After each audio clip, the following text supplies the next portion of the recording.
Hello friends, ನಮಸ್ತೆ. I am Sharan Pereira. Welcome back to my ideas with S P YouTube ಚಾನಲ್ಗೆ ನೀವೆಲ್ಲ ಹೇಗಿದ್ದೀರಿ? ಇವತ್ತು ನಾವು ಅನಾನಸ್ ವಿಡಿಯೋ ಮಾಡ್ಲಿಕ್ಕೆ ಬಂದಿದ್ದೇವೆ. ಇಂಗ್ಲೀಷಲ್ಲಿ ಪೈನಾಪಲ್ ಹೇಳ್ತಿದ್ದೇವೆ. ಅನಾನಸ್ ನಾವು ಎಲ್ಲಿದ್ದೇವೆ ಅಂದರೆ ಉಡುಪಿ ಜಿಲ್ಲೆ ಕಾರ್ಕಳ ತಾಲೂಕು ಸಾಣೂರು ಗ್ರಾಮದಲ್ಲಿದ್ದೇವೆ. ಸೊ ಭಾರಿ ಒಳ್ಳೆ ಕಾಣ್ತಾ ಉಂಟು. ಇದರ ಬಗ್ಗೆ ಕಲ್ಟಿವೇಶನ್ ಎಷ್ಟು ಎಕರೆದಲ್ಲಿ ಮಾಡ್ತಿದ್ದಾರೆ, ಹೇಗೆ ಇದು ಕಮರ್ಷಿಯಲ್ ಆಗಿ ಮಾಡ್ಬೋದು, ಎಲ್ಲೆಲ್ಲ ಸೇಲ್ ಮಾಡ್ಬೋದು, ಎಂತ ನಾವು ಬೇಸಿಕ್ ಫ್ಯಾಕ್ಟರ್ಸ್ ನೋಡಬೇಕು ಎಲ್ಲ ನಾವು ಸರ್ ಹತ್ರ ಕೇಳುವ. ಸೊ ಯಂಗ್ ಎಂಟರ್ಪ್ರೆನ್ಯೂರು, ಸೊ ಜಾಸ್ತಿ ಏಜ್ ಆಗಲಿಲ್ಲ, ಮೇ ಬಿ ನನಗಿಂತ 2-3 ವರ್ಷ ದೊಡ್ಡವರು, ಆದರೆ ಒಳ್ಳೆ ಕಲ್ಟಿವೇಶನ್ ಮಾಡ್ತಿದ್ದಾರೆ, ಒಳ್ಳೆ ಐಡಿಯಾ ಉಂಟು ಈ ಬಿಸ್ನೆಸ್ ಅಲ್ಲಿ. ಸೊ ಅವರ ಹತ್ರ ಕೇಳುವ. ಈ ವಿಡಿಯೋ ಸ್ಕಿಪ್ ಮಾಡಿ.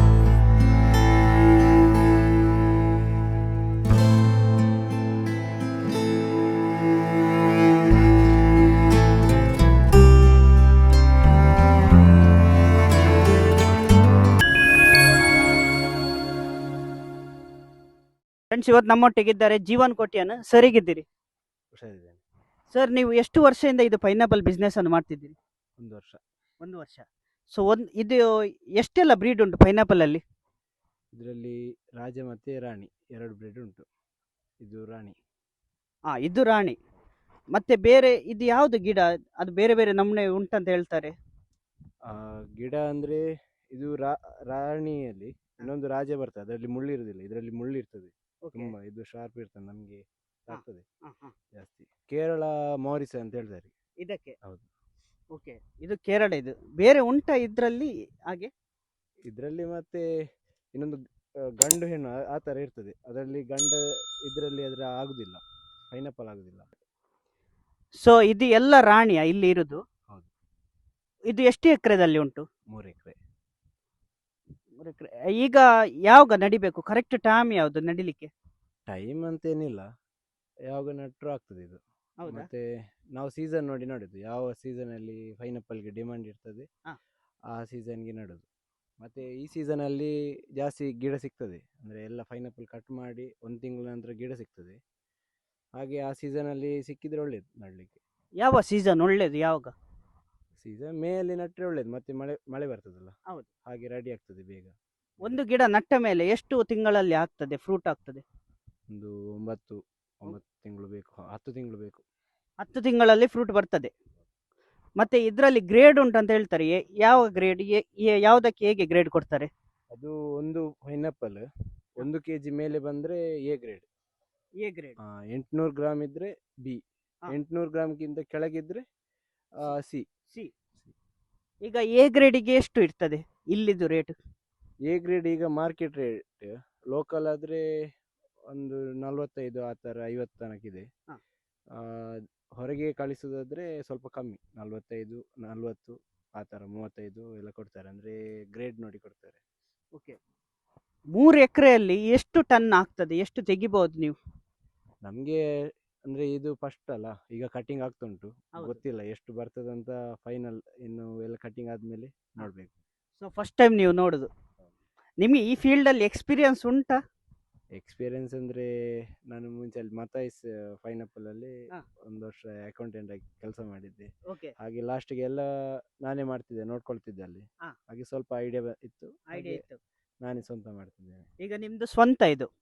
ಒಂದು ವ್ಯೂವರ್ಸಿಗೆ ಹೇಳ್ಬೋದಾ, ಹೆಂಗ್ ಕಾಣ್ತಿದ್ರಿ, ಯಂಗ್ ಎಂಟರ್ಪ್ರೆನ್ಯೂರ್, ಎಂತ ನಿಮ್ದು ಕ್ವಾಲಿಫಿಕೇಶನ್ ಇದು ಮಾಡ್ಲಿಕ್ಕೆ ಅಂತ? ಕ್ವಾಲಿಫಿಕೇಶನ್ ನಾವು ಮಾಡಿದ MBA ಮಾಡಿದ್ದೇನೆ. ಓಕೆ. ಅಗ್ರಿಕಲ್ಚರ್ ಅಲ್ಲಿ ಇಂಟ್ರೆಸ್ಟ್ ಉಂಟು? ಮುಂಚೆಯಿಂದ ಸಹ ಅಗ್ರಿಕಲ್ಚರ್ ಅಲ್ಲಿ ಇಂಟ್ರೆಸ್ಟ್. ಹಾಗೆ. ಸೊ ಇದು MBA ಗ್ರಾಜುಯೇಟ್ ಇದು ಮಾಡಿದ್ರೆ ಇನ್ಕಮ್ ಉಂಟಾ, ಪ್ರಾಫಿಟ್ ಉಂಟಾ? MBA ಮಾಡಿ ಖಾಲಿ IT ಕೆಲಸ ಎಲ್ಲ ನೋಡ್ಬಾರ್ದು, ಯಾವ್ದು ಕೆಲಸ ಇನ್ಕಮ್ ಬರ್ತದೆ ಅದು ಮಾಡ್ಬೇಕು. ಹಾಗೆ ನಮ್ಗೆ ಖುಷಿಗೆ ಯಾವ್ದು ಕೊಡ್ತದೆ ಅದು ಕೆಲಸ ಮಾಡುದು ನಾವು. ಅದು ಕರೆಕ್ಟ್. ಇದು ಹೇಗೆ ಪ್ರಾಫಿಟ್ ಉಂಟು ಇದರಲ್ಲಿ ಅಂತ ಒಂದು ಸ್ವಲ್ಪ ಹೇಳ್ಬೋದಾ? ಪ್ರಾಫಿಟ್ ಅಂದ್ರೆ ನಾವು ಒಂದು ಗಿಡಕ್ಕೆ ಒಂದು 25-26 ರೂಪಾಯಿ ರೇಟ್ ಹಿಡಿಬೇಕು, ಅಂದ್ರೆ ಅಷ್ಟು ಖರ್ಚಾಗ್ತದೆ ಕಟಿಂಗ್ ಆಗೋ ತನಕ.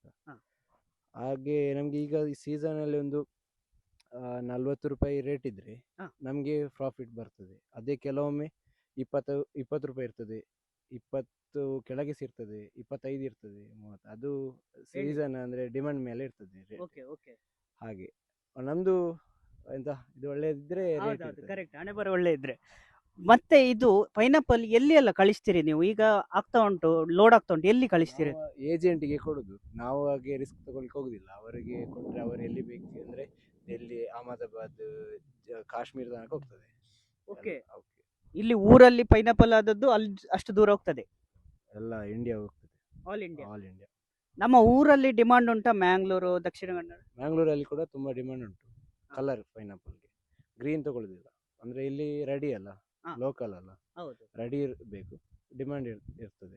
ಈ ಟೈಮಲ್ಲಿ ಡಿಮಾಂಡ್ ಉಂಟು. ರಂಜಾನ್ ಆ ಹಾ. ಟೈಮ್ ಎಲ್ಲ ನೋಡಿ ಕಟ್ ಮಾಡ್ಬೇಕು, ಯಾವ್ದಾದ್ರು ಹಬ್ಬ ಇರುವ ಟೈಮಲ್ಲಿ ಓಕೆ. ಆಗ ಡಿಮಾಂಡ್ ಇರ್ತದೆ. ಇಲ್ಲದ್ರೆ ಹೇಳಿಕ್ಕೆ ಆಗುದಿಲ್ಲ. ಒಂದೊಂದು ಸೀಸನ್ ಹೇಗೆ ಡಿಮಾಂಡ್ ಇರ್ತದೆ ಅಂತ ಜನಗಳ ಮೇಲೆ ಡಿಪೆಂಡ್, ಮತ್ತೆ ವೆದರ್ ಮೇಲೆ ಡಿಪೆಂಡ್. ವೆದರ್ ಮೇಲೆ. ಈಗ ನೀವು ಹೇಳಿದ್ರಿ 9 ತಿಂಗಳಲ್ಲಿ ಆಗ್ತದಂತ, ಮತ್ತೆ ನೆಕ್ಸ್ಟ್ ಯಾವಾಗ ಆಗ್ತದೆ? ಮತ್ತೆ ನಾವು ನೋಡ್ಕೊಳ್ಳೋ ಮೇಲೆ ಅದ್ರ ಮೇಲೆ ಗೊಬ್ಬರ ಎಲ್ಲ ಕೊಟ್ರೆ ಒಳ್ಳೆ ಮಾಡಿ ಗಿಡ ಬಂದ್ರೆ ಹಾ. ಒಂದು ಬೇಗ ತೆಗಿಬಹುದು, 7-8 ತಿಂಗಳಲ್ಲಿ ಮತ್ತೆ ನೆಕ್ಸ್ಟ್ ಕ್ರಾಪ್ ತೆಗಿಬಹುದು. ನೆಕ್ಸ್ಟ್ ಕ್ರಾಪ್ ತೆಗಿಬಹುದು. ಮತ್ತೆ ಇದಕ್ಕೆ ಎಂತೆಲ್ಲ ಹಾಕ್ತೀರಿ ನೀವು? ಈಗ ಎಷ್ಟು ಈಲ್ಡ್ ಆಗ್ಲಿಕ್ಕೆ ಎಂತೆಲ್ಲ ಹಾಕ್ತೀರಿ? ಫರ್ಟಿಲೈಸರ್, ಪೊಟ್ಯಾಶ್, ಯೂರಿಯಾ, ಫ್ಯಾಕ್ಟಂಪಾಸ್ ಎಲ್ಲ ಹಾಕುದು. ಮತ್ತೆ ಬೇರೆ ಯಾವುದಾದ್ರೂ ರೋಗ ಬಂದ್ರೆ ಸ್ಪ್ರೇ ಮಾಡ್ಲಿಕ್ಕೆ ಇರ್ತದೆ. ಇಷ್ಟವರೆಗೆ ಬರಲಿಲ್ಲ, ಹಾ. ಹಾಗೆ ಹೇಳಲಿಕ್ಕೆ ಆಗುದಿಲ್ಲ. ಮಳೆ ಜಾಸ್ತಿ ಆದ್ರೆ ರೋಗ ಎಲ್ಲ ಬರ್ತದೆ. ಮಳೆ ಜಾಸ್ತಿ ಬಂದ್ರೆ ರೋಗ ಆಗ್ತದೆ. ಅದರದ್ದೇ ಮೆಡಿಸಿನ್ ಎಲ್ಲ ಇರ್ತದೆ. ಹಾ. ಹೌದು. ಸೊ ಯಾವಾಗೆಲ್ಲ ನೀರು ಬಿಡ್ಬೇಕು ಇದಕ್ಕೆ? ನೀರು ಇಲ್ಲದ ಟೈಮಲ್ಲಿ ಬಿಡುದು. ಈಗ ಈ ಸೀಸನ್ ಉಂಟಲ್ಲ, ಹಾ. ಈ ಟೈಮಲ್ಲಿ ಹಾ. ಯಾವಾಗ ನಾವು ಮೆಡಿಸಿನ್ ಹಾಕ್ತೇವೆ, ಅದಕ್ಕೆ ಪೈನಾಪಲ್ ಒಂದೇ ತರ ಬರ್ಬೇಕಾದ್ರೆ ಮೆಡಿಸಿನ್ ಹಾಕ್ಬೇಕಾಗ್ತದೆ. ಆವಾಗ ಮತ್ತೆ ಹಾಕಿದ ನಂತರ 1 ತಿಂಗಳ ಮೇಲೆ ಫುಲ್ ನೀರು ಕೊಟ್ರೆ ಒಳ್ಳೇದು. ಎಷ್ಟು ನೀರು ಕೊಡ್ತೇವೆ ಅಷ್ಟು ಸೈಜ್ ಜಾಸ್ತಿ ಬರ್ತದೆ. ಇದು ಫ್ರೂಟ್ ಜಾಸ್ತಿ ನೀರು ಇರ್ತದಲ್ಲ, ಹಾ. ಹಾಗೆ ನೀರು ಫ್ರೂಟ್ಗೆ ಜಾಸ್ತಿ ನೀರು ಕೊಟ್ರೆ ಸೈಜ್ ದೊಡ್ಡದು ಬರ್ತದೆ. ಈಗ ನೀವು 3 ಎಕರೆಗೆ ನೀವು ವರ್ಕರ್ಸ್ ಲೇಬರ್ಸ್ ಇಟ್ಟಿದ್ದೀರಾ ನೀರು ಬಿಡ್ಲಿಕ್ಕೆ, ಇಲ್ಲ ಡ್ರಿಪ್ ಇರಿಗೇಷನ್, ಸ್ಪ್ರಿಂಕ್ಲರ್? ಸ್ಪ್ರಿಂಕ್ಲರ್ ನೋಡಿ, ಇದೇ ಈ ಟೈಪ್ ನೀರು. ಹಾ. ಮತ್ತೆ ಡ್ರಿಪ್ ಆಗುದಿಲ್ಲ ಇದಕ್ಕೆ, ಅಂದ್ರೆ ತುಂಬಾ ಹೆವಿ ಇನ್ವೆಸ್ಟ್ಮೆಂಟ್ ಬೀಳ್ತದೆ, ಮತ್ತೆ ಅದು ನಡೆಯಲ್ಲ ಇದಕ್ಕೆ. ಇದು ಸ್ಪ್ರಿಂಕ್ಲರ್ ಅಲ್ಲಿ ಒಳ್ಳೆ ಆಗ್ತದೆ. ಕೆಲವರು ಹೇಳ್ತಾರೆ ಸ್ಪ್ರಿಂಕ್ಲರ್ ಅಲ್ಲಿ ಇದ್ರ ಅಡಿಯಲ್ಲಿ ಬಂದ ಗ್ರಾಸ್ ತೆಗಿಲಿಕ್ಕೆ ಕಷ್ಟ ಅಂತ, ಅದ್ರ ಅಭಿಪ್ರಾಯ ನಿಮ್ಮ ಅಭಿಪ್ರಾಯ? ಗ್ರಾಸ್ ತೆಗಿತಿರ್ಬೇಕು, ಕಷ್ಟ ಏನಿಲ್ಲ. ಕಷ್ಟ ಎಲ್ಲ ಸ್ವಲ್ಪ ಕೆಲಸ ಕಷ್ಟನೇ ಇದ್ರದ್ದು. ಮುಳ್ಳು ಉಂಟಲ್ಲ, ಜನ ಬರುದಿಲ್ಲ ಕೆಲಸಕ್ಕೆ ಯಾರು ಕೂಡ. ನಾವು ಕೆಲಸ ಕರ್ಕೊಂಡ್ ಬರ್ಲಿಕ್ಕೆ ತುಂಬಾ ಕಷ್ಟ ಪಡ್ಬೇಕು. ಅಂದ್ರೆ ಜಾಸ್ತಿ ಹೊರಗಿನವರು, ಒಡಿಶಾ, ಜಾರ್ಖಂಡ್ ಲೇಬರ್ ಸಿಗ್ತಾರೆ. ಸಿಗುದು ಕಷ್ಟ. ಈ ಟೈಮಲ್ಲಿ ಇಲ್ಲ, ಅವ್ರು ಬಿಸಿಲಿಗೆ ಓಡ್ತಾರೆ ಊರಿಗೆ. ಆದ್ರೆ ಎಲ್ಲೆಲ್ಲಿಂದ ಕರ್ಕೊಂಡ್ ಬರುದು. ಈಗ ನಾನು ಬೈಲೂರಿಂದ, ಒಬ್ಬ ನಿಡ್ಗಡಿಯಿಂದ. ಅಷ್ಟು ದೂರದಿಂದ. ಇಲ್ಲಿ ಲೇಬರ್ಸಿಗೆ ಹೇಗೆ ಚಾರ್ಜ್? ಸ್ವಲ್ಪ ಕಷ್ಟದ ಕೆಲಸ ಅಲ್ಲ, ಲೋಡ್ ಇರುವಾಗ ರೇಟ್ ಜಾಸ್ತಿ ಇರ್ತದೆ. ಬಾಕಿ ಟೈಮಲ್ಲಿ ಒಂದು 600 ಇರ್ತದೆ. ಲೋಡ್ ಇರುವಾಗ 750. ಮತ್ತೆ ಗಾಡಿದು ಚಾರ್ಜ್, ಮತ್ತೆ ಅವ್ರಿಗೆ ಏನಾದ್ರು ಕೊಡ್ಬೇಕು, ಬೇರೆ ಏನಾದ್ರು ಕೊಡ್ಬೇಕು, ಇಲ್ಲಾದ್ರೆ ಬರುದಿಲ್ಲ ಈ ಟೈಮ್. ಖುಷಿ ಮಾಡ್ಲೇಬೇಕಾಗ್ತದೆ. ಸರ್, ನೀವು ಇದು ಗಿಡ ಎಲ್ಲಿಂದ ತಂದದ್ದು? ಎಷ್ಟು ಚಾರ್ಜಿಗೆ ತಂದದ್ದು? ಗಿಡ ಹೋದ ವರ್ಷ ಮಳೆ ಇರ್ಲಿಲ್ಲಲ್ಲ, ಹಾಗೆ ಸ್ವಲ್ಪ ಎಲ್ಲಿ ಗಿಡ ಕಮ್ಮಿ ಇತ್ತು. ಹಾಗೆ ನಮ್ಗೆ ಗಿಡ ಒಂದು ವೇಣೂರು ಮತ್ತೆ ಬೈಲೂರು ಆ ಕಡೆಯಿಂದ ಎರಡು ಕಡೆಯಿಂದ ತಂದಿದ್ದೇವೆ. ಒಂದು ಗಿಡಕ್ಕೆ 8 ರೂಪಾಯಿ ಆಗಿ ಬಿದ್ದಿದೆ. 8 ರೂಪಾಯಿ ಜಾಸ್ತಿ ಇತ್ತು ರೇಟ್, 10 ರೂಪಾಯಿ ಹೇಳ್ತಿದ್ರು ನಮ್ಗೆ. ಮತ್ತೆ ಅದು ಪರಿಚಯದಲ್ಲಿ ಕೊಟ್ಟರು, ಹಾಗೆ 8 ರೂಪಾಯಿಗೆ. 8 ರೂಪಾಯಿಗೆ ಈಗ ಗಿಡಕ್ಕೆ ಅಂದ್ರೆ ಫಸ್ಟ್ ವರ್ಷದ ಪ್ಲಾಂಟಿಂಗ್ ಅಲ್ಲ, ಇದರಲ್ಲಿ ಬರೋದು ಗಿಡಕ್ಕೆ ರೇಟ್ ಜಾಸ್ತಿ ಇರ್ತದೆ, 8-10 ರೂಪಾಯಿ ಇರ್ತದೆ. ಸೆಕೆಂಡ್ ಇಯರ್ ಇದ್ರು ಪ್ಲಾಂಟ್ ಅದರಲ್ಲಿ ಬರೋದು ಗಿಡಕ್ಕೆ ಸ್ವಲ್ಪ ಕಮ್ಮಿ, ಒಂದು 1 ರೂಪಾಯಿ 2 ರೂಪಾಯಿ ಕಮ್ಮಿ ಇರ್ತದೆ. ಮತ್ತೆ ಥರ್ಡ್ ಇಯರ್ ಬರೋದಕ್ಕೆ ಇನ್ನು 5 ರೂಪಾಯಿ ಆ ಥರ ಇರ್ತದೆ. ಆದ್ರೆ ಇದು ನಟ್ರೆ ಸ್ವಲ್ಪ ಬೇಗ ಗ್ರೋ ಆಗ್ತದೆ. ಫಸ್ಟ್ ವರ್ಷದ್ದು ಗಿಡ ನಟ್ರೆ ಬೇಗ ಗ್ರೋ ಆಗಿ ಒಂದು ಒಳ್ಳೆ ರಿಸಲ್ಟ್ ಬರ್ತದೆ, ಕಾಯಿ ಎಲ್ಲ ಸೈಜ್ ಒಳ್ಳೆ ಬರ್ತದೆ. ಪ್ರೆಸೆಂಟ್ ಎಷ್ಟು ಚಾರ್ಜ್ ಉಂಟು ಗಿಡಕ್ಕೆ? 8-9 ಉಂಟು. ಅಷ್ಟು ಉಂಟು. ಮತ್ತೆ ಇದ್ರಲ್ಲಿ ಈಗ ನೀವು ಇನ್ನೂ ಸಹ ಪ್ಲಾಂಟೇಶನ್ ಮಾಡುವ ಪ್ಲಾನ್ ಅಲ್ಲಿ ಇದ್ದೀರಾ? ಹೌದು, ನೆಕ್ಸ್ಟ್ ಅಂದ್ರೆ ನಮ್ಗೆ ಇದರಲ್ಲಿ ಪ್ಲಾಂಟ್ ಸಿಗ್ತದಲ್ಲ, ಒಂದು ಸೇಲ್ ಮಾಡ್ಬೋದು, ಸೇಲ್ಗೆ ಡಿಮಾಂಡ್ ಉಂಟು. ನಾವು ಅಂದ್ರೆ ನಮ್ಗೆ ನೆಕ್ಸ್ಟ್ ಪ್ಲಾಂಟಿಂಗಿಗೆ ಮತ್ತೆ ಕಷ್ಟ ಆಗ್ತದೆ ಸೇಲ್ ಮಾಡಿದ್ರೆ, ಅದಕ್ಕೆ ನಾವು ಬೇರೆ ಕಡೆ ಜಾಗ ಲೀಸಿಗೆ ತಕೊಂಡು ನೆಕ್ಸ್ಟ್ ಪ್ಲಾಂಟಿಂಗ್ ಮಾಡೋದು. ನೆಕ್ಸ್ಟ್ ನೀವು ಪ್ಲಾಂಟಿಂಗ್ ಮಾಡ್ತೀರಿ, ಆಗ ನೀವು ಪರ್ಚೇಸ್ ಮಾಡ್ತೀರಾ ನಿಮ್ಮ ಹತ್ರ ಇದ್ದ ಪ್ಲಾಂಟ್ ಅಲ್ಲಿ? ಪರ್ಚೇಸ್ ಇಲ್ಲ, ನಮ್ಮಲ್ಲಿ ಎಷ್ಟು ಸಿಗ್ತದೆ ಅಷ್ಟೇ ಜಾಗ ಲೆವೆಲ್ ಮಾಡಿ ಅಷ್ಟು ಪ್ಲಾಂಟಿಂಗ್ ಮಾಡುದು. ಮತ್ತೆ ಹೇಗೆ ಗಿಡ ಸಿಗ್ತಾ ಹೋಗ್ತದೆ ಹಾಗೆ ಪ್ಲಾಂಟಿಂಗ್ ಮಾಡ್ತಾ ಹೋಗುದು. ಯಾವುದು ಪ್ಲಾಂಟ್ ಅದು ಹೇಗೆ ತೋರಿಸಬಹುದಾ? ಪ್ಲಾಂಟ್ ನೋಡಿ, ಇದು ಗಿಡ ಬಂದಿದೆ, ಇಲ್ಲಿ ಪೈನಾಪಲ್ ಕಟ್ ಆಗಿದೆ ಅಲ್ಲ, ಇಲ್ಲಿ ಸೈಡ್ ಅಲ್ಲಿ ಬರ್ತದೆ ನೋಡಿ, ಇದೆಲ್ಲ ಇನ್ನು ಗಿಡ ನೆಕ್ಸ್ಟ್ ಬರುದು. ಅದೀಗ ಕಟ್ ಮಾಡಿ 1 ಮಂತ್ ಆಗುವಾಗ ಈ ಸೈಜ್ ಬರ್ತದೆ. ಈ ಸೈಜ್ ಬರುವಾಗ ಇದನ್ನು ಈ ತರ ತೆಗಿಬಹುದು. ಹಾಗೆ ಮಾಡಿ ತೆಗಿಯೋದು.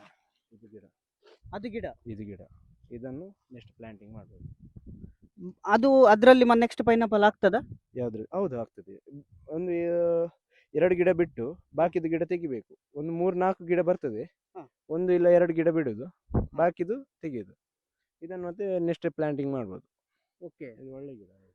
ಇದು ಗಿಡ. ಹ್ಮ್. ಇದರಲ್ಲಿ ನೆಕ್ಸ್ಟ್ ಈಗ 9 ತಿಂಗಳಲ್ಲಿ ಹೌದು. ಇದು ಪೈನಾಪಲ್ ಆಗ್ತದೆ. ಹೌದೌದು, ಕರೆಕ್ಟ್ ಫರ್ಟಿಲೈಸರ್ ಎಲ್ಲ ಕೊಟ್ಟು ಹ. ನೋಡ್ಕೊಂಡ್ರೆ ಬರ್ತದೆ. ಓಕೆ ಸರ್, 1 ಎಕರೆಯಲ್ಲಿ ಎಷ್ಟು ಗಿಡ ನಡಿಬಹುದು? 1 ಎಕರೆಯಲ್ಲಿ ಅಂದ್ರೆ ಜಾಗ ಲೆವೆಲ್ ತರ ಇದ್ರೆ ಒಂದು 8,000 ನಡ್ಬೋದು. ಹ. ಮತ್ತೆ ಸ್ವಲ್ಪ ಆ, ಇದ್- ಉಬ್ಬ ಚಡವಿದ್ರೆ. ಆ ತರ ಇದ್ರೆ ಸ್ವಲ್ಪ ಹೆಚ್ಚು ಕಮ್ಮಿ ಆಗ್ತದೆ ಆ ತರ. ಓಕೆ, ಸೊ ಇಲ್ಲಿ 8,000 ಒಂದು ಕರೆಕ್ಟ್ ಅದರದ್ದು ಅವರೇಜ್ ಹಿಡಿಬೋದು. ಓಕೆ, ಈಗ 3 ಎಕರೆಯಲ್ಲಿ ಎಷ್ಟು ಉಂಟು ಈಗ ಟೋಟಲ್ ಗಿಡ? ಇದಕ್ಕೆ 25,000 ಪ್ಲಾಂಟಿಂಗ್ ಮಾಡಿದ್ದೇವೆ. 25,000. ಓಕೆ, ಮತ್ತೆ 25,000ದಲ್ಲಿ ಇತ್ತು, ಮತ್ತೆ ಒಂದು ಹಂದಿದು ಕಾಟ ತುಂಬಾ ಇತ್ತು, ಅದೆಲ್ಲ ತಿಂದು ಹೋಗಿದೆ, ಸ್ವಲ್ಪ ಓ. ಹಾಳಾಗಿದೆ. ಎಷ್ಟು ಹಾಳಾಗಿದೆ? ಒಂದು 2,000 ಇಡ್ಬೋದು. 2,000. ಸೊ ಅದನ್ನು ಕಮ್ಮಿ ಮಾಡ್ಲಿಕ್ಕೆ ಎಂತಾದ್ರೆ ಈಗ ಹಂದಿಗಳು ಬರೋದಾಗೆ ಎಂತಾದ್ರೆ ಮಾಡಿದಾರೆ, ಮೆಜರ್ಸ್ ತಗೊಳ್ಳಿದ್ದಾರೆ? ಹೌದು, ಅಲ್ಲಿ ಸುತ್ತ ಬೇಲಿ ಹಾಕಿದೆಯಲ್ಲ, ತಂತಿ ಬೇಲಿ ಹಾಕಿದೆ. ಅದು ಕೂಡ ಅದ್ರ ಕಾಸ್ಟ್ ಕೂಡ ಇದಕ್ಕೆ ಬೀಳ್ತದೆ. ಹೌದು. ಒಂದು ಗಿಡದ ಮೇಲೆ ನಮಗೆ ಒಂದು 24 ರೂಪಾಯಿ ಖರ್ಚಾಗಬೇಕು. ಹ್ಮ್. ಅದೆಲ್ಲ ಆ್ಯಡ್ ಆದ್ರೆ ಸ್ವಲ್ಪ ಜಾಸ್ತಿ ಆಗ್ತದೆ. ಜಾಸ್ತಿ ಆಗ್ತದೆ. ಹೌದು, 28 ಆ ತರ ಬಿದ್ದಿದೆ. ಅದು ಒಂದು ಒನ್ ಟೈಮ್ ಇನ್ವೆಸ್ಟ್ಮೆಂಟ್ ಅಲ್ಲ? ಹೌದು. ಮತ್ತೆ ಒಂದು ಗಿಡದಿಂದ ಒಂದು ಗಿಡಕ್ಕೆ ಎಷ್ಟು ಗ್ಯಾಪ್ ಇಡಬೇಕು? 1.5 ಫೀಟ್. ಹೀ- 1.5 ಫೀಟ್. ಹೀಗೆ 1.5 ಹೀಗೆ 1.5? ಒಂದು ಗಿಡ ಪ್ಲಾಂಟಿಂಗ್ ನೆಕ್ಸ್ಟ್ ಒಂದು ಫೀಟ್, ಹಾ. 1.5 ಫೀಟ್ ಇಡಬೇಕು. ಅಂದ್ರೆ ಒಳ್ಳೆ ಸ್ವಲ್ಪ ಗಿಡ ಜಾಸ್ತಿ ಬರ್ತದೆ ಅಲ್ಲಿ. ಇಲ್ಲ 1 ಫೀಟ್ ಕೂಡ ಇಡ್ಬೋದು. 1 ಫೀಟ್ ಮಿನಿಮಮ್ ಇಡಬೇಕು. 1 ಫೀಟ್ ಮಿನಿಮಮ್ ಇಡ್ಬೋದು. ಈಗ ನಾವು ನಿಂತ ಜಾಗದಲ್ಲಿ ಇದು 4 ಫೀಟ್. ಹೀಗೆ 4 ಫೀಟ್. ಹೌದು. ನಮಗೆ ಹೋಗ್ಲಿಕ್ಕೆ ಜಾಗ ಎಲ್ಲ ಬೇಕು. ಹೌದು, ನೀರು ಬಿಡ್ಲಿಕ್ಕೆಲ್ಲ. ಹೌದು. ಓಕೆ. ಹೌದು. ಮತ್ತೆ ಸರ್, ಇದಕ್ಕೆ ಗೌರ್ಮೆಂಟ್ ಇಂದ ಹೆಲ್ಪ್ ಸಿಗ್ತದ, ಸಬ್ಸಿಡಿ ಸಿಗ್ತದ? ಸಿಗ್ತದೆ ಅಂತ ಹೇಳ್ತಾರೆ. ನಾವು ಅಂದ್ರೆ ಜಾಗ ಲೀಸ್ ತಗೊಂಡು ಮಾಡುದಲ್ಲ, ಹಾ. ಅದೆಲ್ಲ ಅದ್ರ ಹಿಂದೆ ಹೋಗ್ಲಿಕ್ಕೆ ತುಂಬಾ ಕೆಲ್ಸ. ಕೆಲಸ ಆಗ್ತದೆ. ಅದೆಲ್ಲ ನೋಡ್ ಅದ್ರ ಹಿಂದೆ ಹೋದ್ರೆ ನಮ್ದು ಇಲ್ಲಿ ಕೆಲಸ ಆಗುದಿಲ್ಲ. ಓಕೆ, ಅದು ನೀವು ನೋಡ್ಲಿಲ್ಲ, ನೀವೇ ಇನ್ವೆಸ್ಟ್ಮೆಂಟ್ ಮಾಡಿದ್ದು? ಹೌದು. ಓಕೆ, ಇದರಲ್ಲಿ ಎಷ್ಟು ಪ್ರಾಫಿಟ್ ಆಗ್ತದೆ ಒಂದು ಹೇಳ್ಬೋದಾ? ಒಂದು ವರ್ಷದಲ್ಲಿ ಎಷ್ಟು ಆಗ್ಬೋತದೆ ಅಂತ? ಪ್ರಾಫಿಟ್ ಅಂದ್ರೆ ನಾವು ಇದು ಫಸ್ಟ್ ಟೈಮ್ ಅಲ್ಲ, ಈಗ ಕಟಿಂಗ್ ಆಗ್ತುಂಟು. ಹಾ. ಇಷ್ಟರವರೆಗೆ ಇನ್ವೆಸ್ಟೇ ಮಾಡಿದ್ದು. ಹಾ. ಪ್ರಾಫಿಟ್ ಇನ್ನು ನೋಡ್ಬೇಕು. ಒಂದು Last ಯಾವಾಗ ಎಲ್ಲ ಸೇಲ್ ಆದ್ಮೇಲೆ ಹೇಗೆ ಲೆಕ್ಕ ಇದು ಮಾಡ್ಬೇಕು. ಇನ್ ರಿಟರ್ನ್ ಎಷ್ಟು ಸಿಗ್ಬೋದಂತ ಒಂದು ಅಂದಾಜಿ ಆದ್ರೆ, ಒಂದು ಐಡಿಯಾ? ಪ್ರಾಫಿಟ್ ಸಿಗ್ಬೋದು, ಅಂದ್ರೆ ನಾವೇ ಜಾಸ್ತಿ ಲೇಬರ್ಸ್ ಅಲ್ಲ, ನಾವೇ ಕೆಲಸ ಮಾಡಿದ್ರೆ ಪ್ರಾಫಿಟ್ ಉಂಟು. ಆದ್ರೆ ಎಷ್ಟು ಪ್ರಾಫಿಟ್ ಅಂತ ಅದೇ ಲಾಸ್ಟ್ಗೆ ಗೊತ್ತಾಗ್ಬೇಕು. ಅಂದ್ರೆ ಇಷ್ಟರವರೆಗೆ ಖರ್ಚೇ ಅದದು, ಈಗ ಅಷ್ಟೇ ಸೇಲ್ ಆಗ್ತುಂಟು ಅಷ್ಟೇ. ಹೌದು. ಮತ್ತೆ ಹೀಗೆ ಟನ್ನಿಗೆ ಎಷ್ಟು ಉಂಟು ಈಗ? ಇವಾಗ ಹೊರಗಿದ ರೇಟ್ ಸ್ವಲ್ಪ ಒಂದು 40 ಆ ಥರ ಉಂಟು. ಹಾ. 35 ಹಾಗೆ ನಮಗೆ ಕೊಡ್ತಾರೆ. ಹಾ. ಮತ್ತೆ ಅಲ್ಲಿ ಅದು ಅಹಮದಾಬಾದ್, ಜೈಪುರ್ಗೆ ಹೋಗುದು. ಹಾ. ಹಾಗೆ ಅಲ್ಲಿ ಗೊತ್ತಿಲ್ಲ, ಅದು ಅವರು ಏಜೆಂಟ್ ಎಷ್ಟು ಸೇಲ್ ಮಾಡ್ತಾರೆ ಅಷ್ಟಕ್ಕೆ. ಈಗ ಎಷ್ಟು ಟನ್ ಹೋಗ್ತಾ ಉಂಟು ಈಗ? 10 ಟನ್. 10 ಟನ್. ಈಗ ಎಷ್ಟು ಟನ್ ಹೋಗಿದೆ? 3 ಎಕರೆಯಲ್ಲಿ ಎಷ್ಟು ಟನ್ ಹೋಗ್ತದೆ? ಮೊನ್ನೆ ಒಂದು ಲೋಡ್ 10 ಟನ್ ಲೋಡ್ ಹೋಗಿದೆ. ಇವತ್ತೊಂದು 10 ಟನ್. ಹಾ. ಇನ್ನು ಸಿಕ್ಕಿದ್ರೆ ಒಂದು ನಾಳೆ 10 ಟನ್. ಹೌದು. 3 ಎಕರೆಯಲ್ಲಿ 30 ಟನ್. ಹೌದು, 30 ಟನ್ ಅಲ್ಲಿ ಜಾಸ್ತಿ ಸಿಗ್ಬೇಕು. ಹಾ. 30 ಟನ್ ಈಗ ಹೋಗ್ತದೆ. ಎಲ್ಲ ಎ ಗ್ರೇಡ್? ಹೌದು, ಎ ಬಿ ಉಂಟು ಅದರಲ್ಲಿ. ಬಿ ಸಹ ಉಂಟು. ಸರ್, ಇದು ಪೈನಾಪಲ್ ನಡಿಲಿಕ್ಕೆ ಯಾವ್ದೆಲ್ಲ ಮಣ್ಣು ಒಳ್ಳೇದು? ಈಗ ಈಚೆ ಕೆಂಪು ಮಣ್ಣು, ಆದ್ರೆ ಯಾವ್ದು ಒಳ್ಳೇದು? ಹಾಗೇನಿಲ್ಲ, ಯಾವ ಮಣ್ಣಲ್ಲಿ ಸಹ ಆಗ್ತದೆ. ಗದ್ದೆ ಒಂದು ಆಗುದಿಲ್ಲ, ನೀರು ನಿಲ್ಬಾರ್ದು ಜಾಸ್ತಿ. ನೀರು ನಿಲ್ಬಾರ್ದು ಜಾಸ್ತಿ? ನೀರು ನಿಲ್ಬಾರ್ದು. ನೀರು ಹೀಗೆ ಸ್ಲೋಪ್ ಮಾಡಿ ಕೊಡ್ಬೇಕು. ನೀರು ಆದಷ್ಟು ಹೋಗ್ತಾ ಇರ್ಬೇಕು. ನಿಂತ್ರೆ ಅದು ರೋಗ ಜಾಸ್ತಿ ಬರ್ತದೆ. ಓಕೆ. ಬೇರು ಕೊಳಿತದಲ್ವಾ, ಹಾ. ಹಾಗೆ. ಮತ್ತೆ ಶೇಡಿ ಮಣ್ಣು ಆಗ್ತದ? ಆಗ್ತದೆ, ತೊಂದರೆ ಇಲ್ಲ, ಹಾಗೇನು ಪ್ರಾಬ್ಲಮ್ ಇಲ್ಲ. ಓಕೆ. ಸ್ವಲ್ಪ ಗ್ರೋ ಆಗ್ಲಿಕ್ಕೆ ಸ್ವಲ್ಪ ಪ್ರಾಬ್ಲಮ್ ಬರ್ಬೋದು. ಹಾ. ಮತ್ತೆ ಫರ್ಟಿಲೈಸರ್ ಹಾಕಿದ್ರೆ ಬರ್ತದೆ, ತೊಂದರೆ ಇಲ್ಲ.